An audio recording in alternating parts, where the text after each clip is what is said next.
Moje ime je Dušan Borić, ja sam predavač na Univerzitetu u Cardiffu u Velikoj Britaniji.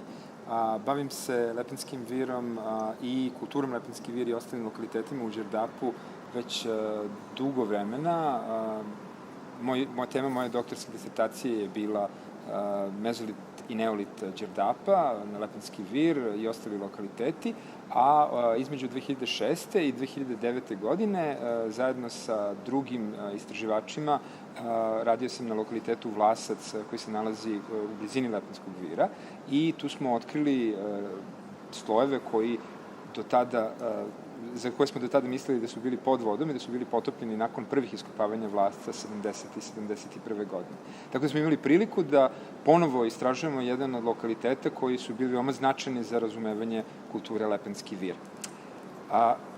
Umeđu vremenu, takođe, bavio sam se pitanjem stroncijum izotopa, dakle izotopa koji mogu na osnovu proučavanja gleđi zuba ljudi da nam ukažu na to gde je neko rođen i u odnosu na onaj signal koji imamo u nekom lokalnoj regiji gde je ta osoba sahranjena, možemo da saznamo da li je ta osoba bila lokalnog ili nelokalnog porekla.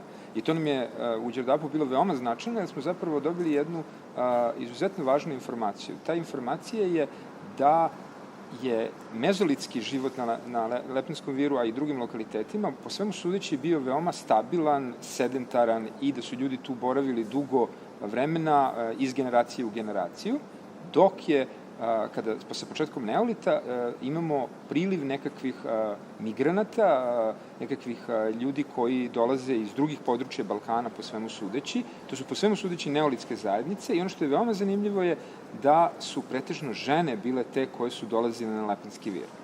To nam donekle omogućuje da kažemo da u takvoj jednoj situaciji Lepenski vir, zajednica na Lepenskom viru je možda imala kontakte sa neolitskim zajednicama i da je dolazila zapravo do razmene ne samo materijalne kulture, dobara, predmeta i tako dalje, nego da su zapravo je dolazilo do dolaska zapravo žena iz neolitskih zajednica koje su se možda venčavale u Đerdapu i tu ostajale i na taj način najverovatnije kulturne neke oblike koji su tipični za neolitske zajednice prenosile dalje.